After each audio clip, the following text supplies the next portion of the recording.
안녕하세요. 지금 이 사람 임수민입니다. 어제에 이어서 스포츠 선수들의 심리 코칭 전문가 정그린 박사와 말씀 나눕니다. 국제대회에서 1등을 하는 선수들의 공통점은 이기는 멘탈을 가졌다는 건데요.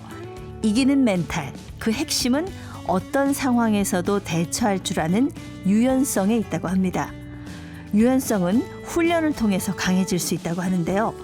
멘탈 훈련은 어떻게 하면 될까요? 멘탈을 흔들리게 하는 스트레스나 나쁜 기억, 불안감은 어떻게 다스려야 할까요? 심리 코칭 전문가 정그린 박사 지금 만나봅니다. 멘탈 코칭 전문가 정그린 박사님 나오셨습니다. 안녕하세요. 안녕하세요. 반갑습니다. 네네. 많은 또 우리 스포츠 스타들의 멘탈 코칭을 하셔서 또 유명해지셨고, 또 일반인들도 기업에서도 심리 상담을 또 많이 해주고 계시는데, 이제 이기는 멘탈이라는 책을 이제 얼마 전에 내셨네요. 네, 맞습니다. 네. 이제 다 이기고 싶죠. 네. 지난 시간에 박인비 선수, 고진영 선수 얘기, 또 차준환 선수, 신유빈 선수 얘기도 네. 나눠봤습니다만, 그 일반 사람들이 좀 내가 건강한 멘탈, 이기는 멘탈을 갖고 싶은데 나는 왜 이렇게 유리 멘탈일까? 저도 이런 생각 사실 할 때가 있어요. 남들이 네. 볼 땐 되게 씩씩해 보인다고 하지만 네. 난 사실 알고 보면 되게 약한 사람인데 이렇게 혼자 고민할 때가 있거든요. 네. 이기는 멘탈을 기르기 위해서 네. 우리가 좀 어떤 단계를 네. 거쳐서 훈련을 하게 되나요? 일단 자신이 뭐가 진짜 유리 멘탈이고 약한지 잘 모르시는 분들이 더 많거든요. 약한 분야가 좀 따로따로 있나 보죠? 그렇죠. 아무래도 좀 세분화 시켜가지고 내가 네. 어떤 부분이 진짜 약한지 한번 생각해 보셔야 되는데 그걸 생각도 안 해보신 채로 그냥 약하다고 멘탈이 약하다. 난 유리 멘탈이다. 이렇게 말씀하신 분들도 계시고 네. 그리고 또 우리나라는 그런 현상도 있는 것 같아요. 나의 약점에 대해서는 되게 강력하게 기억하고 내가 잘하고 있는 부분들, 강점 이런 것들에 대해서는 잘 생각을 안 해보는 것 같아요. 그렇죠. 내가 모자란 부분만 자꾸 네. 약간 우리 문화가 좀 겸손하고 그렇죠. 그래서 그런 거 아닌가요? 자랑하기보다는 네. 전 아직 많이 부족해요. 맞아요. 이렇게 하는 게 네. 좀 미덕처럼. 그렇죠. 네. 네. 이것도 안 좋은 거네요. 그렇죠. 이제 내가 약점도 제대로 파악해야 되지만 내 강점 그리고 잘하는 분야, 잘하는 거, 좋아하는 거 이런 것들도 제대로 파악하고 있어야지 나는 종합적으로 이런 사람이구나라는 데이터가 나오기 때문에 건재할 수 있거든요. 네네. 근데 한쪽으로 치우친 생각만 하다 보면은 불균형이 오겠죠. 네네. 그리고 자기를 먼저 파악하는 게 중요하다. 네. 그 다음엔 또 뭘 해야 되나요? 자, 그런 다음에 이제 대부분 사람들이 목표 되게 설정 잘할 거예요. 네. 그래서 왜 새해 되면은 다들 목표 세워보셨을 거고 매해마다 세우실 텐데 그 목표를 그럼 잘 이루었느냐? 달성도가 굉장히 낮단 말이죠. 네. 왜 달성도가 낮으냐면 목표는 많이들 세워봤지만 그 목표 이전에 더 중요한 삶의 가치라는 거를 찾아보지 않은 경우가 참 많더라고요. 그래서 이 삶의 가치라는 거는 그 사람의 삶의 방향성을 결정하는 거예요. 네. 내가 죽는 날까지 나는 어떤 모습으로 어떤 방향성으로 살아갈 거야 라는 지표가 되는 거거든요. 가치 없는 목표는 무의미하고 그러니까 지켜지지도 않고 그런 거네요. 그렇죠. 어떻게 보면 목표가 너무 강력해가지고 그 과정을 달리는 동안에는 잘 갈 수 있어요. 근데 그 목표가 끝나버리고 나면 너무 허무하죠. 너무 허무하죠. 네.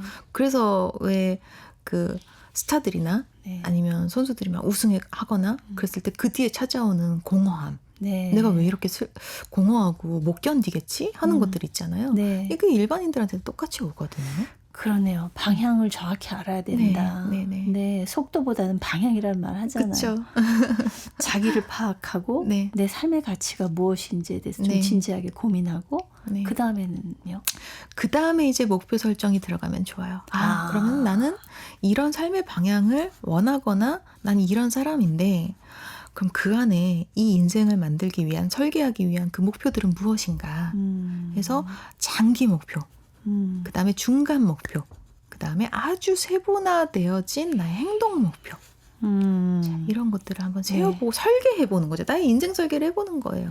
그래요. 그렇게 목표를 정한 다음에는 이제 네. 실천해야 되잖아요. 네, 그렇죠. 실천이 참 쉽지 않잖아요. 쉽지 않아요. 목표를 네. 세웠지만 그거를 행동으로 옮기는 게 실천인데 그 행동으로 넘어가는 게 참 힘들단 말이죠. 그래서 그 목표를 세울 때부터도 아주 세분화되게 들어가는 거예요. 그리고 또 아주 사소한 것부터 점차 실행을 하는 거예요. 그래서 내가 일주일 안에 해야 될 거, 아니면 내가 아주 조금 5분씩이지만 매일매일 진행해 볼 수 있는 것들, 이런 것들부터 시작을 해야 되는 거죠. 당장 할 수 있는 것부터. 당장 할 수 있는 것들. 예. 이렇게 행동한 다음에는 어떻게 되나요? 그 다음에 습관화가 굉장히 중요하죠. 아, 이게 네. 최종이겠군요. 그렇죠. 맞아요. 예. 네. 습관이 되면 뭐 저절로 굴러가니까. 그렇죠. 네. 아, 이게 습관화 되기까지도 네. 이게 난관이 많을 것 같은데 어떻게 쳐야 너무 됩니까? 많죠. 그래서 작심삼일이면 어떤가. 3일하고 좀 쉬다가 또 하면 된다. 이런 말도 적어놨거든요, 사실은. 누가 사흘마다 계획을 세우면 된다 그러더라고요. 그렇죠. 아, 그렇군요. 네. 어떤 이런 순서들이 좀 뒤죽박죽이었네요. 생각해보니까. 네. 네. 차근차근히 이렇게 하다 보면은 네. 어느 순간 건강한 멘탈을 네. 우리가 가질 수 있게 되지 않겠나. 네. 그 지난 시간에도 저희가 이제 골프 선수들 몇 명 얘기했습니다만은 네. 리디아고 같은 경우에도 네. 이제 멘탈 코칭을 해주셨다고 들었는데 네. 사실 굉장히 뭐 어렸을 때부터 천재 골퍼로 맞아요. 명성이 자자했었잖아요. 그렇죠. 10대 때부터 이제 천재 골퍼 소리를 들었고. 근데 뭐 힘들었으니까는 박사님 찾아왔겠죠. 맞아요. 네. 이제 리오 올림픽 끝나고 이제 메달 따고 그런 다음에 슬럼프가 극심하게 찾아왔죠. 3년 동안. 3년이나. 네, 3년이나. 아유, 많이 힘들었겠네요. 예. 그래서 뭘 제일 힘들다고 하던가요? 너무 공허하고 허무한 거. 음. 네. 그래서 내가 지금 골프를 하고 있지만 이제는 이게 무슨 의미인지 좀 잘 모르겠다라고 이야기하는 것들. 네. 그래서 이제 리디아 프로하고는 그 가치부터 탐색했어요. 같이. 가치부터 탐색을 해서 내가 그동안 어떤 삶의 가치로 지금까지 살아왔는가. 앞으로 나는 또 어떤 가치로 나의 삶의 방향을 결정짓고 살아갈 것인가. 예. 그거를 설계한 다음에 그래서 정말 먼 미래에 나는 어떤 모습의 내가 되어 있고 싶은가. 그러니까 리디아 프로가 딱 그런 케이스인 거예요. 내가 그냥 당장 눈앞에 할 일이 있고 나는 골프 선수이고 우승해야 되고 잘 해내야 되고 메달 따야 되고 했는데 목표 다 이뤘잖아요. 네. 그러다 보니까 갑자기 슬럼프가 찾아온 케이스였거든요. 공허하게. 그렇죠. 그래서 그럼 그 시점부터 다시 인생에 대해서 뒤돌아보고 앞에 나아갈 수 있는 인생 설계를 시작을 한 거죠. 자, 그 설계를 시작하는데 리디아 프로가 갖고 있는 어떤 미래의 방향성, 원하는 것들 이런 게 점점 이제 진하게 나오는 거예요. 모습이. 그걸 상상해 보니까 점점 이렇게 안색이 밝아지더라고요. 네. 즐거워지고. 어떤 미래를 꿈꾸시던가요? 궁금해요. 네. 공부를 더 많이 하고 싶어요. 그러니까 리디아 프로가 심리학 전공이에요. 그렇군요. 네, 예. 심리학 전공인데 이제 만약에 은퇴를 한다고 치면 네. 심리학도 더 깊이 있게 공부를 하고 싶어하는 욕구도 있고 네. 그리고 또 이제 국적이 뉴질랜드잖아요. 네. 그래서 이제 외국에 해외에 이제 거주를 하게 될 텐데 이제 그런 마당이 넓은 이제 전원주택 같은 곳에서 큰 개 한 마리 하고 이렇게 단란한 자신만의 어떤 가족을 꾸린 채로 이제 그런 미래도 또 꿈꾸기도 했었고. 네. 그 교감하는 거 굉장히 좋아하거든요, 리디아 프로가. 그런 삶의 가치를 좀 다시 재정립하고 나니까 네. 슬럼프에서 벗어날 수 있던가요? 그걸 재정립하고 나니까 네. 내가 이런 가치가 있는 사람이고 이런 걸 꿈꾸는 사람이지 하면서 점점 이제 장기 목표 세우죠. 그다음에 중기 목표 세우죠. 그래서 지금 현재 해야 될 게 나오죠. 그래서 지금 이 골프를 내가 열심히 해 나가면 되는구나. 그 미래를 위해서 네. 이렇게 돌아오게 되는 거예요. 그렇군요. 네.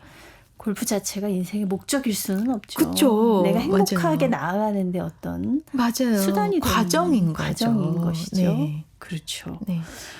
잠재력을 찾는 것도 이기는 멘탈에서 필요하다라고 하는데 네. 나의 숨은 잠재력 네. 어떻게 네. 좀 찾아낼 수가 있나요? 그러니까 사람들이 자신의 강점에 대해서 생각해 보지 않는다고 했잖아요. 네. 근데 강점 하면은 되게 어렵게 느끼시는 분들 많으신데 내가 오늘 하루를 어떻게 지내는지 돌이켜 보면서 오늘 내가 그냥 긍정적으로 느꼈던 부분 그리고 오늘 내가 그래도 잘했다라고 칭찬해 줄 부분들 이런 것들을 하나씩 하나씩 메모해 봤으면 좋겠어요. 네. 그 사소한 거에서부터 시작을 하거든요. 근데 이런 경우 많아요. 잘한 거는 당연한 거. 당연한 거 치부해 버리니까 인정해 주지 않고 못한 거는 이건 채워야 돼라고 해서 굉장히 강력하게 기억하는 경우가 많거든요. 그래서 의외로 자신이 잘하고 있는 부분들을 잘 알고 있지 못하다. 네. 그래서 아주 사소한 것부터 해서 자신이 잘하고 있는 것들을 인정해 줘야 된다. 인정해서부터 출발을 해요. 네. 네. 그것도 적어야 되네요. 맞습니다. 왜냐하면 적어놓지 않으면 잘한 예. 건 잘 기억하기가 쉽지 않거든요. 적는 게 굉장히 중요하네요. 네. 적는 게. 네네. 이 멘탈 코칭 아까 4단계를 얘기를 해주셨어요. 네. 첫 번째 이제 자기를 파악해야 되고, 네. 네. 어떤 가치를 찾아야 네. 되고, 목표를 설정해야 되고, 네. 행동으로 실천을 해야 되고, 습관. 그게 습관화가 네, 돼야 맞아요. 된다. 네, 네. 이 단계를 다 거쳐야 된다고 하는데, 근데 왜 목표를 잘 세워야 되잖아요. 네.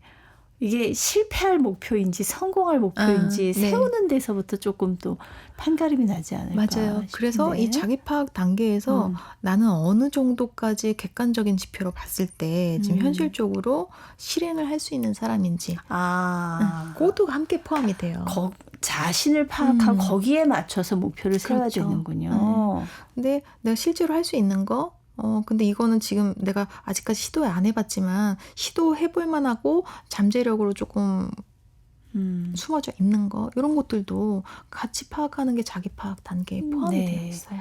내가 좀 쉬운 목표를 세워야지 그거에서 또 성취감을 느끼는 사람인지 목표가 그렇죠. 어려워야지 내가 그걸 달성하는데 희열을 느끼는 사람인지 맞아요. 네.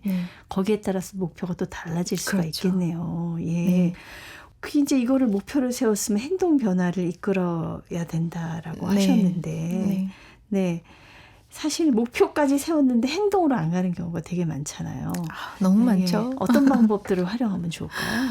그래서 목표는 사실은 내가 할 수 있는 거에서 약간 더 높게 잡는 게 좋다라고 얘기를 해요. 그때 네. 스트레스 반응이 일어나면서 우리의 뇌신경망은 더더욱이 그걸 이루려고 신경망들이 더 자라난다고 합니다. 그래서 그게 조금 더 높은 목표를 잡는 게 좋은데 행동하는 데 있어서는 완전 정반대예요. 행동할 때는 쉽게 내가 접근할 수 있어야 돼요. 네. 그래서 이때는 정말 내가 바로 실천할 수 있는 거. 지금 당장이라도 하나라도 자, 하나부터 시작해서 10개, 50개, 100개 갈 수 있는 거. 자, 이렇게 설계를 하시는 게 훨씬 좋습니다. 접근하기 쉬워야 돼, 행동을. 네. 네. 근데 자꾸 좀 실패를 하게 될 때. 네. 실패하더라도 실패했다라는 건 내가 포기해버린 거잖아요. 놔버린 거잖아요. 다시 시작을 해보는 거예요. 괜찮아. 다시 시작하면 돼. 그래서 제 고객 중에 한 분이 진짜 팔굽혀펴기 100개를 완성하신 분이 계세요. 네. 하루에 그냥 하나씩 시작했어요.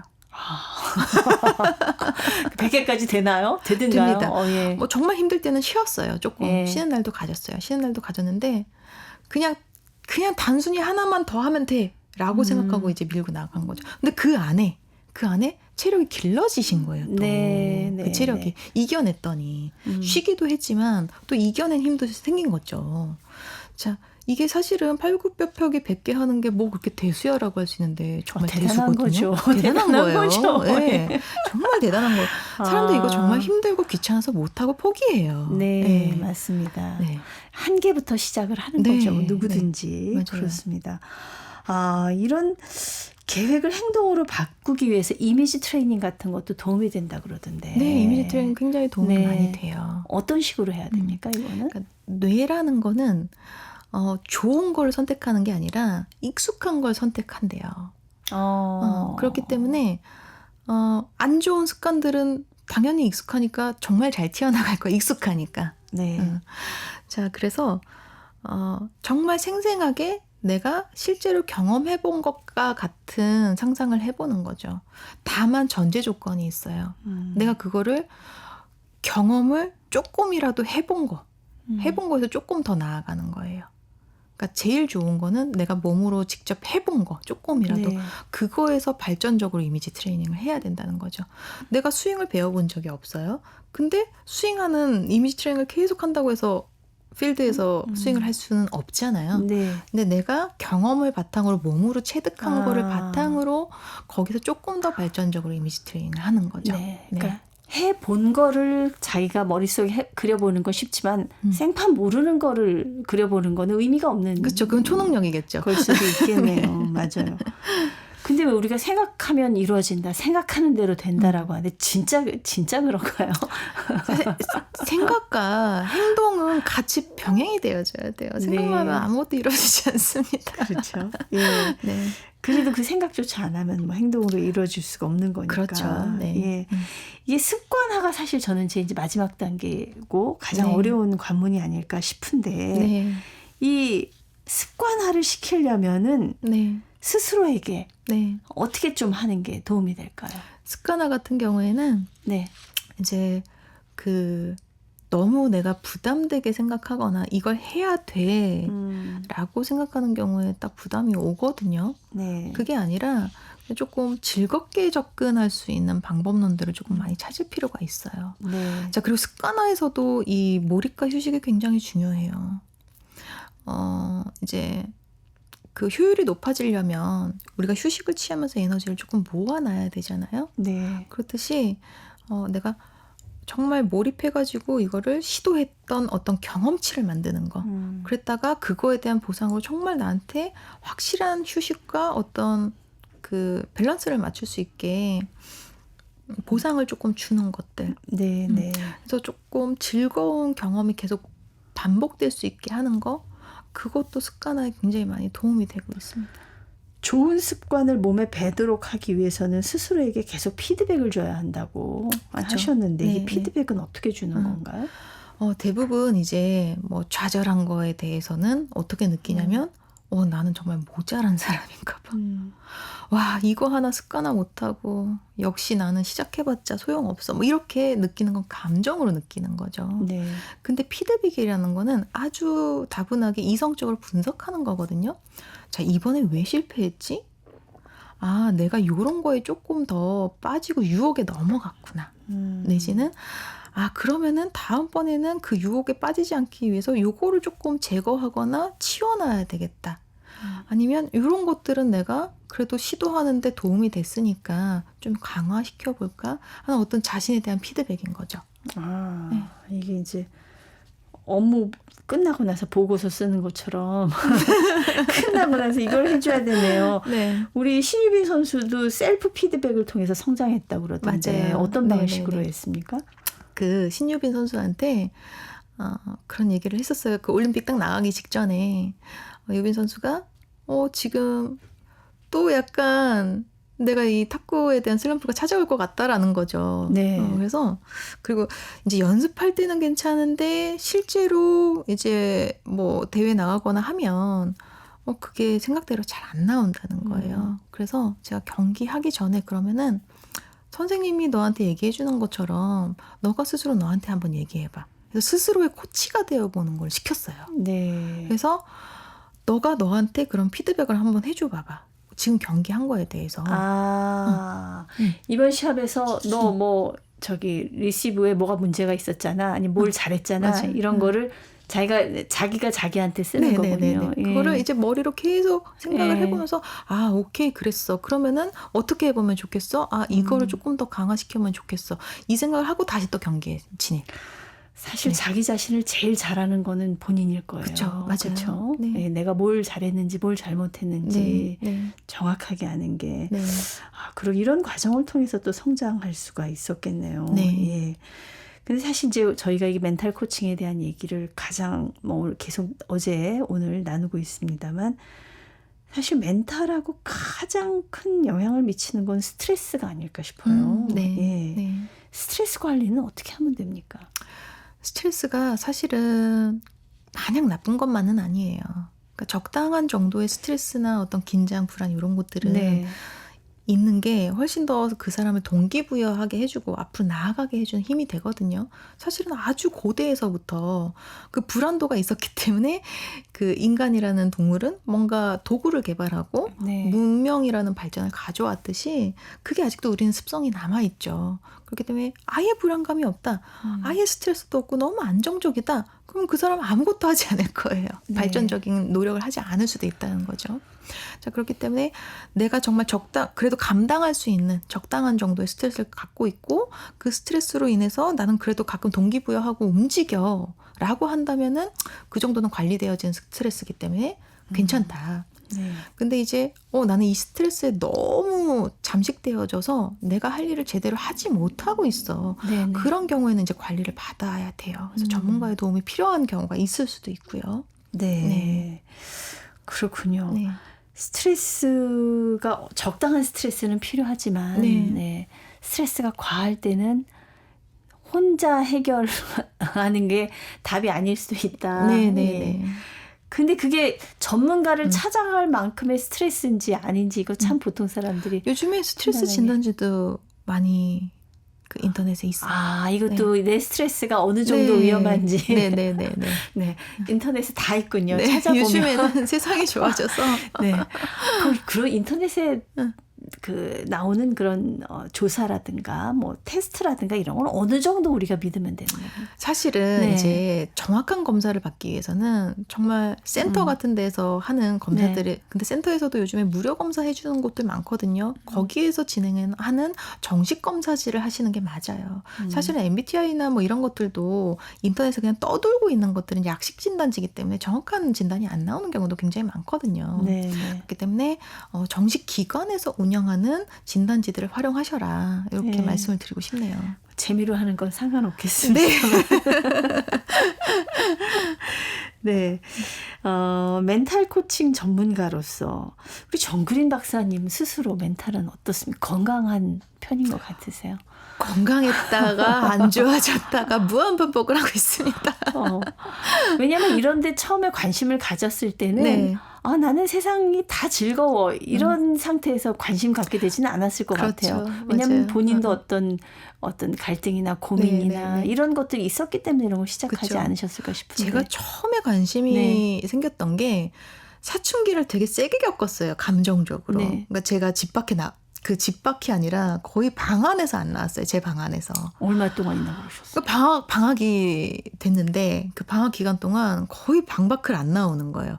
제가 좋아하는 프로그램 하면은 이제 이렇게 누가 밖에서 너가 좋아하는 프로그램 한다. 그럼 그때 나와서 그냥 그것만 보고 들어가고 밥만 먹고 들어가고 방 안에서 좀 그때 저는 사춘기를 좀 얌전히 겪긴 했는데 네, 약간 네. 철학적인 고민하고 심리학적인 그런 책들 막 찾아보고 네. 라디오 많이 듣고 그래서 내 미래는 어떻게 될 것인가 나는 어떤 사람인가 이런 고민들을 정말 많이 했거든요.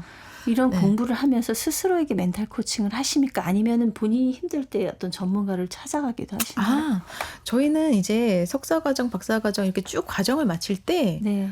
스스로에게 그 코칭을 할끔 그 과정 안에 다 담겨져 있어요. 석박사 과정 안에. 네. 왜냐하면 내가 나를 들여다보고 나를 알 수 있어야 되고 또 내 상태가 맑아야 다른 사람들을 코칭해주든 상담해주든 할 수 있기 때문에 그 과정을 이미 학과 과정에서 다 마쳐요. 네. 그리고 마치더라도 그 슈퍼비전이라든지 아니면 교수님들한테 정기적으로 시간과 돈과 이런 것들을 들여서 네. 좀 상담을 받는다든지 이런 네. 것들을 노력을 해야 돼요, 사실은. 네. 그 작업을 하는 이유는 나도 세상을 살아가기 때문에 뭔가 되게 안 좋아질 수도 있고 불순물을 낄 수도 있고 그렇잖아요. 그래서 그런 것들을 조금 맑게 비워내는 작업을 하는 거죠. 네, 그러니까 본인이 공부하고 연구할 때 첫 번째 임상 사례자는 늘 본인이 되는 거군요. 맞아요. 네, 예, 네. 거기에서 출발을 네, 하겠네요. 네. 예, 이 완벽하려고 하는 네. 데서 또 시작하는 게 아닌가 싶어요. 어떤 모든 우리 마음의 불안이 네. 거기에서부터 멘탈이 흔들리는 게 아니고 네, 네. 그런 생각이 들어요. 그래서 맞아요. 네, 우리 선수들 그래서 막 박수 치면서 올림픽에서 이번에 박수 치면서 아 네. 정말 멘탈도 금메달이다 이렇게 얘기하지만은 거기 서기까지 얼마나 육체적인 훈련의 고통도 그렇겠지만 마음적으로도 힘들었겠어요. 옆에서 지켜보셨으니까 누구보다 잘 아시리라고 싶은데요. 저는 마음이 항상 철렁입니다. 그러니까 수많은 경기를 지켜보잖아요. 네. 수많은 경기를 지켜볼 때마다 정말 마음이 철렁하는데 진짜 말씀대로 그 완벽주의적인 성향이 점점 이제 성적이 올라갈수록 높아져요, 함께. 그러니까 또 금메달 따고 이러는 거 아니겠습니까? 그래서 그게 원동력이 되기도 하지만 굉장히 네. 발목을 잡기도 하거든요. 잠재력을 극대화시키지 못하는. 그러니까 완벽주의의 정말 좋은 장점은 살리지만 내가 조금 완벽을 기해서 조금 더 이렇게 무언가를 만들어가는 완벽주의적인 자세는 필요하겠지만 나를 가학적으로 괴롭히는 완벽주의적인 자세는 조금 버려야 되거든요. 네. 그래서 그런 부분, 그러니까 연습을 너무 지나치게 완벽하게 많이 하는 거예요. 그래서 또 이 경기는 정말 완벽하게 해내야 돼라는 중압감 때문에 경기를 망쳐버리는 선수들이 되게 많거든요. 아, 그렇군요. 네. 그래서 그런 것들을 조금 버리고 경기더라도 난 경기 안에서 진짜 연습을 하는 거야 라고 생각하고 얼마든지 실수나 실패는 다가올 수 있어. 하지만 그거를 극복하고 다시 나아가는 힘이 훨씬 더 중요해. 네. 그러면 이 경기는 잘 맞춰질 수 있어 라는 태도를 자꾸 기르게끔 해주는 거죠. 네. 우리 사회가 짧은 시간에 아주 고도의 압축 성장을 겪다 보니까 굉장히 결과지향적이고 그렇죠. 어떤 경쟁지향적인 사회가 네. 보다 보니까 아무래도 좀 우리 마음의 여유가 많이 없었던 것 같은데 네. 저는 그래도 이번에 그 파리올림픽을 지켜보면서 옛날과 많이 변했다라고 느낀 게 우리 선수들이 물론 이겼을 때는 환희의 기쁨을 표현하지만 네. 졌을 때도 이렇게 굉장히 당당하게 밝게 이렇게 하는 네. 걸 보면서 저는 그게 기분이 굉장히 좋았어요. 맞아요. 자존감이 더 높아진 거예요. 우리가 선수들이. 이제 우리 사회가 조금 더 성숙했나? 네. 그런 생각도 들었습니다. 네, 맞아요. 이제 많은 분들의 멘탈 코칭을 해주는 우리 정그린 박사님의 앞으로의 꿈은 뭘까요? 저는 이제 멘탈 코칭이라는 거, 이 심리 코칭이라는 분야를 우리 대중들이 많이 알고 있진 않아요. 많이 네. 알고 있진 않아서 그걸 좀 많이 알리고 싶어요. 대중들에게. 이게 굉장히 내가 건강해질 수 있고 성장 발전할 수 있는데 정말 좋은 거구나. 누구한테나 활용 가능한 거구나. 그래서 생활에 좀 녹여낼 수 있게끔. 그래서 책도 내고 유튜브도 시작하고 이제 그런 건데 네. 그래서 그런 활동들 많이 지켜봐 주셨으면 좋겠고 자신에게 다 적용시켜보고 삶의 원동력이 좀 되어보셨으면 좋겠습니다. 네. 네. 오늘 말씀 감사합니다. 네. 건강한 멘탈, 이기는 멘탈을 기르는 방법을 알려주는 멘탈 코칭 전문가 정그린 심리학 박사였습니다.